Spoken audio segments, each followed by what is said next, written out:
I lied about the fact that I sent the money to the family that was raised. I had used the money to my personal situation. Every time we said justice for Mica, I just want people to know that we meant it. The family having to go through this on top of everything else, I cannot imagine. In a shocking twist to an already heartbreaking story, a member of a fundraising group that raised thousands of dollars from Mica Miller's family has confessed to pocketing the money. Yeah, what was meant to support Mica's family through tragedy was instead spent on alcohol and personal debts. Just a devastating and horrible situation, and I'm going to talk with one of the members of the fundraising group to try to understand what happened here. Welcome to Sidebar, presented by Law&Crime. I'm Jesse Weber. I want you to imagine something for a second, okay? There's an online auction, and it's set up to provide some level of support to a family that is grieving the loss of their loved one, only to come to find out that that auction is hijacked by a scammer who pockets the money. Yeah. And who does this center all around? Who has been victimized? The family of Mica Miller, the 30-year-old woman who died by suicide earlier this year. So before I even get into what happened here, I got to catch you up on this story in case you don't know it. So Mica Miller died in April, and her death was ruled by authorities to be a suicide after she was found dead from a self-inflicted gunshot wound in Lumber River State Park in North Carolina. And this was, by the way, just days after serving divorce papers to her husband, Pastor John Paul Miller. And despite this, Mica's family and friends believe that her death was really just a tragic result of years of emotional and psychological abuse at the hands of her husband, John Paul Miller. Now, again, these are allegations. Her sister, Sierra Francis, has been quite vocal in criticizing Miller, supporting Mica's claims of manipulation and control. Mica allegedly accused Miller of grooming her at a young age, starting from when she was just 10, manipulating her through their involvement in Solid Rock Church. Mica also alleged that Miller had orchestrated her hospitalization to steal her car, posted a nude photo of her without consent, tracked her movements using hidden devices. Essentially, these accusations paint a picture of a woman trapped in a very controlling and scary relationship who was trying to break free. However, as I said, these are allegations. To be clear, John Paul Miller, including through his lawyer, has adamantly denied having any part in Mica's death. In fact, it was confirmed he was hundreds of miles away in Charleston when Mica died, and he has never been arrested or charged in connection with Mica's death. However, we know it was a bit odd when he announced her death during a sermon at his church, and we also know that the legal issues for him have continued, including an assault charge after an altercation with a protester and an FBI raid on his home in October.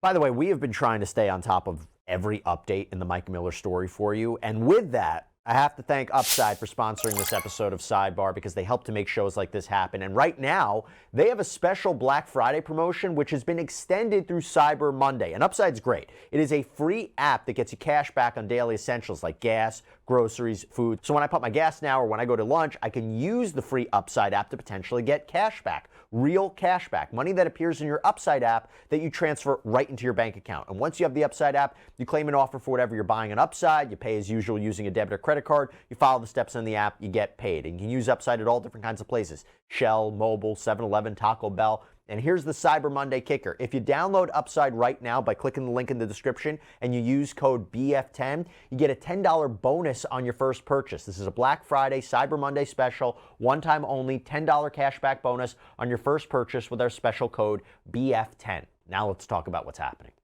So as Mica's family is working through their loss, they're trying to process what's happening here. There is a group of well-meaning community members who came together to raise money for Mica's family, okay? The fundraiser was headed by a woman named Susan Nelson, a member of a popular TikTok group called So-Called Mess. Now, Nelson, who took on the role of the bookkeeper for the group, organized multiple online auctions and an Etsy store to sell items in Mica's memory to raise money for the family.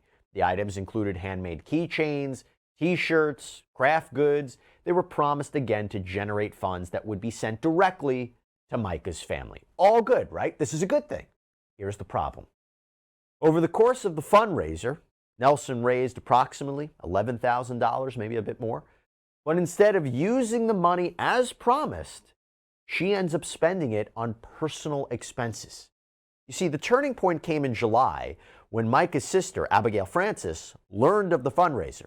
And she asked Nelson to see the records of the donations, hoping to confirm that the funds were actually going to the family. So Nelson apparently gives Francis this spreadsheet, which claimed that a little over $11,000 had been collected, but the expenses were listed at a whopping over $6,000.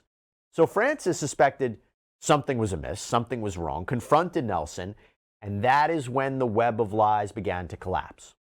And at first, Nelson, she made excuses for where the money went, but then she finally admitted she spent the funds to avoid losing her home to foreclosure, to fuel her personal alcohol addiction. She used the money on other bills and expenses, including sex work, again, all unrelated to Mica's family.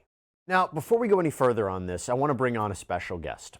I want to bring on Cassie Mincey. Now, Cassie is the TikTok creator of that group that I mentioned, So-Called Mess, and we're going to get to the bottom of what happened here. So, Cassie, thanks so much for coming on. Really appreciate you taking the time to talk about this. And I just want to start by asking how you even became involved with these fundraising efforts, what made you decide to form this group. Let's start there. Well, I actually live in Myrtle Beach, and my husband and I own a print shop, and we actually did the printing for Solid Rock. So my husband knew Mica and John Paul and Trisha, and I found out about it pretty early on, pretty much a few days after her passing. And I had already had a TikTok account that, I had about 27 or 28,000 followers, and I wanted to spread the word. I wanted to bring awareness to her passing, and that's how it kind of got started. What was your relationship like with Mica before we even get into the issue here? I mean, what was she like? What were your interactions with her? What were your interactions with John Paul Miller? For me, I never had any interactions with her. Okay. My husband did printing with her for Solid Rock, and yeah, so he knew her through that. He also went to the same school that John Paul did when they were younger. But yeah, we just did printing for them. She was a wonderful person. It was quite shocking to find out of her passing, and of course, we found out about the morning after when he did the sermon, and that was quite shocking to hear the way that he announced her passing. Yeah, that has gotten a lot of attention and started a lot of what we're seeing. So you start this group, you're raising money for the family. What was Susan Nelson's role, and who is she? I had never met her until I started going live on TikTok. She came in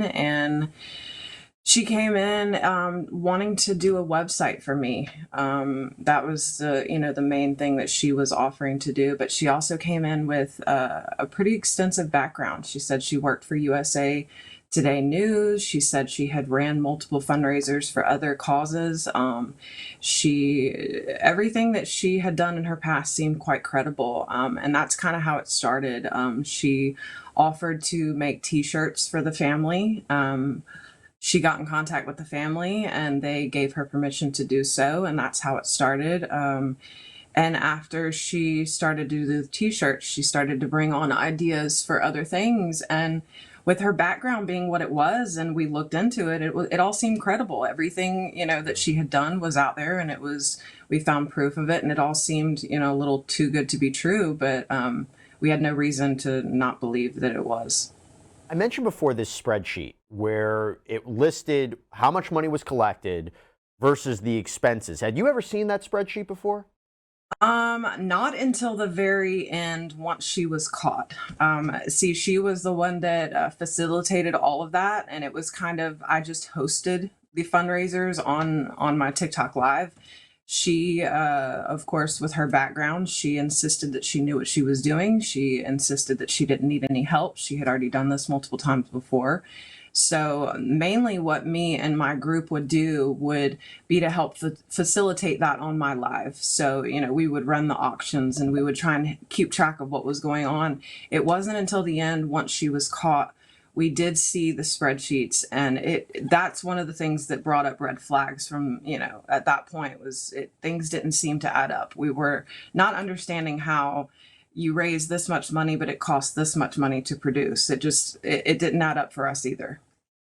Talk to us about that moment. The moment you find out that she's, taking this money, essentially stealing it and using it for personal benefit, for all these kind of personal expenditures. What was your reaction? How did you find out about that? Well, we started getting a lot of reports from people that they were not getting their items. And it started out little bits at a time, and we would reach out to her and she would give great excuses. She always had an excuse for everything, but it got to the point where so many people were coming to us and saying, hey, we didn't get this. Excuses weren't adding up. And we finally started to question her more and more and put a little bit more pressure on her. And at that point, she started to get really defensive. And those were a lot of the red flags that started. And it wasn't until she had said that she sent the check to the family, and it was about a week later, and we were pressing her, well, did the check get sent? Did the check get sent?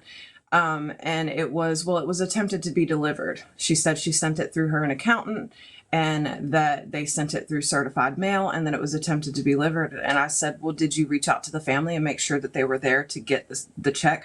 Oh, I didn't know I was supposed to do that. And I'm like, how do you not know that you're supposed to do that? You're a professional at this. This is what your background is, And then it was, we were like, okay, well, can you at least send us proof that you sent the check? Well, that's when she forged a fake email. And she had on it Sunday, September 12th. And September 12th was actually a Thursday. And at that point, we were like, why does this have the wrong date? And she admitted. And it wasn't until the next morning she finally confessed to everything. By the way, you mentioned the excuses she gave for not delivering the items to people. What were those excuses? Well, she would say, well, I sent those. I sent them last week, or I sent him. And it got to the point where she would say, well, that's already been delivered, or that thing was already sent. And I gave them a tracking number. Well, we found out later on there were fake tracking numbers sent to these people. So, yeah, there were a lot of excuses and a lot of things that just didn't add up. Have you been in contact with Mica's family as all this has been going on? Yes, we were in contact pretty early on. I was in contact with them before she offered to do the t-shirts and the other things. I made it very clear to them that I wasn't the one that was running it. I made it very clear to them that I had someone who had a history with running fundraisers, and the one that, had the Etsy shop and everything, and got them in contact with her. She was actually the one that helped them set up their nonprofit. So she had contact with them as well, pretty early on. And before I even get into this TikTok video call, because I'm going to play some clips from it, what is their reaction to all of this? How are they doing through all of this? Their reaction was shock. Yep. As anyone could understand, frustration, shock, confusion, because I am the host of the live. I am the content creator for the lives that hosted it, but I wasn't the one who handled any money. I wasn't the one who handled any back end, type of things. It was Sue. She had history of this. And so, it was portrayed to be our group, but it really mainly was Sue. We just tried to help her in any way that we could, and we had no idea. Yeah, and if anybody didn't know that it was all on her, there's this TikTok video call that's set up. And Nelson, through tears, confessed to taking the money. I lied about the fact that I sent the money to the family that was raised. The money was around $11,000, and I had told them that I sent the check for about $5,000, which was minus the shipping and all of that stuff to the family when I did not. I didn't have the money. I had used the money to my personal situation, and I'm here to own up to my mistakes, my whatever. I've got other issues that I am seeking help for.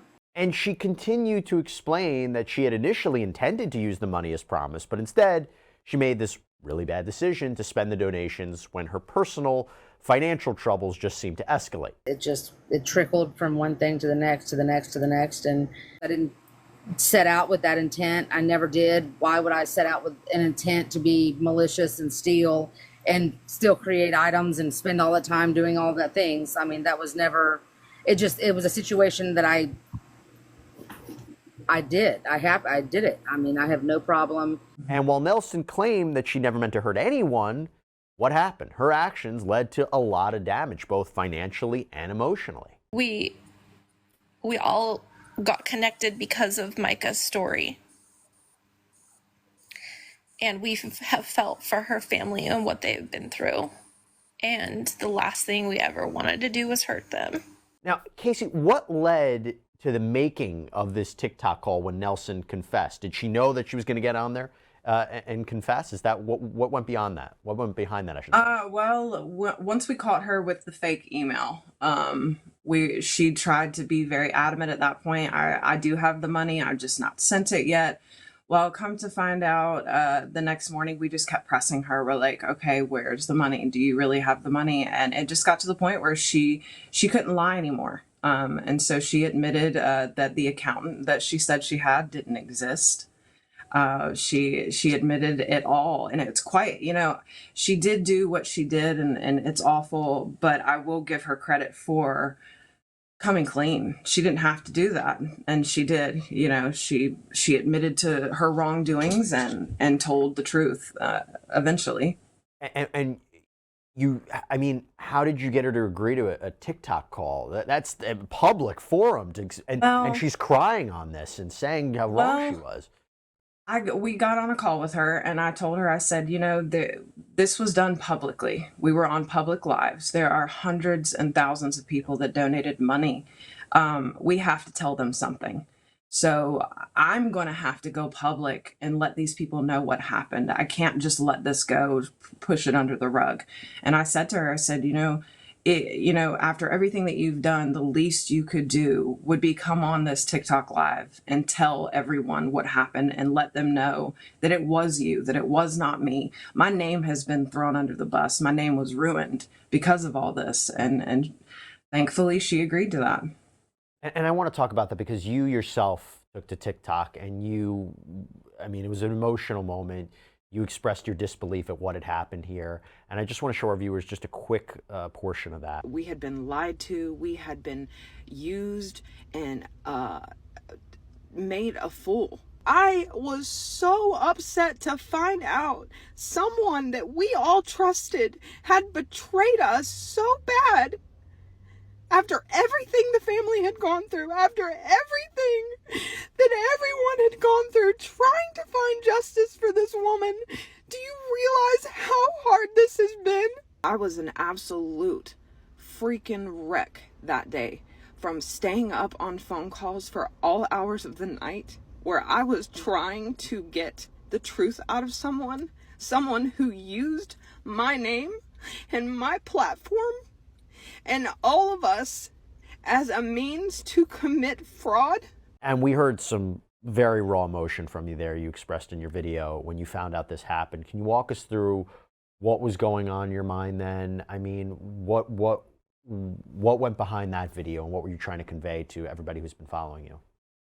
It was to find out that someone could deceive people the way that she did was one thing, but the fact that she stole from a grieving family, that was, and not just I stole the money, but to take the money and to do with it what she admitted that she did do with it, it was disgusting. It was very, very sickening. A lot of us on the call, we had to take a break. We were sick to our stomach. We were very, very emotional. It was And then to have to go to the family and say, hey, we've spent months and months fighting for you, but this person took all of that. It was very emotional. Are there any efforts to get the money back? She made every excuse in the book. She said she was selling her house. She claimed that she had a Pell Grant that she was going to donate. She even went so far as to have a friend of hers be an advocate that was supposedly supposed to pay the money back. And within a week or two, that advocate disappeared. So, I mean, I would hope that she will pay the family back, but it's not looking very likely. Now, based on the reporting, it seems that Nelson is not facing any criminal charges. I don't believe police have ruled out opening up an investigation. Do you know anything more about that? I do know that me and my group, and we did tell everyone who did donate money, even $1, to report it to the FBI. I know that we did contact her county as well, and they sent us directly back to the FBI. So I can't say for certain that any charges are going to be brought on her, but she needs to be accountable. You know, she needs to be held accountable for what she did. And in terms of Mica's family, I read that as of October 6th, they only received $180. Do you know if they're receiving any more money? Is there another, fundraising effort that's being set up to help them in any which way? I do not know, but I do want to clarify the $180. There was a woman who came onto our lives, and she wanted to make earrings that were like the earrings that Mica wore in the pawn store and the Ring camera footage. They're little bird earrings. She made the earrings and she donated them to me. She then asked me to sell them for $20 a piece to the viewers and to donate all of that money to the family. And that's the $180 that the family got. And that's the only money I ever had access to. And that was not a part of the fundraiser that Sue had set up. Well, Cassie, look, I'm happy you came on because I don't want anybody to believe that you had anything to do with this whatsoever. I'm really happy you set the record straight on this. And look, this is a really, really unfortunate situation that happens at times. It shouldn't, but it happens. And in a time when really the family is in such need, and they're already dealing with such a traumatic and heartbreaking situation, I'm sorry this happened. We will see where it progresses. But I'm really happy that you had the time to come on and talk a little bit more about this. Thank you. And Case, I'll ask you one more question. Some would say the most important question in this. How many cats do you have? Because my goodness, I see them all throughout in the background. I was counting them. Do you have 4? Five cats. My goodness. Yes. Fantastic. They wanted to come on. They want to be stars on the show. I'd love to be in here. Yeah, the little attention grabbers are over there. But no, yes. it was great seeing them. But listen, Cassie Mincey, thank you so much. And by the way, just I'll let everybody know, if they want to help in any which way, whether that's through your network or whichever way, what can people do to support you and support Mica's family, if there's anything they can do right now? Just keep spreading the word for her case. Definitely, if you want to donate, please go to Waymaker's website, donate through there. And yeah, just keep supporting the cause and keep spreading awareness for Mica. Cassie Mincey, thank you so much. Thank you. All right, everybody, that's all we have for you right now here on Sidebar. Thank you so much for joining us. And as always, please subscribe on Apple Podcasts, Spotify, YouTube, wherever you get your podcasts. I'm Jesse Weber. Speak to you next time.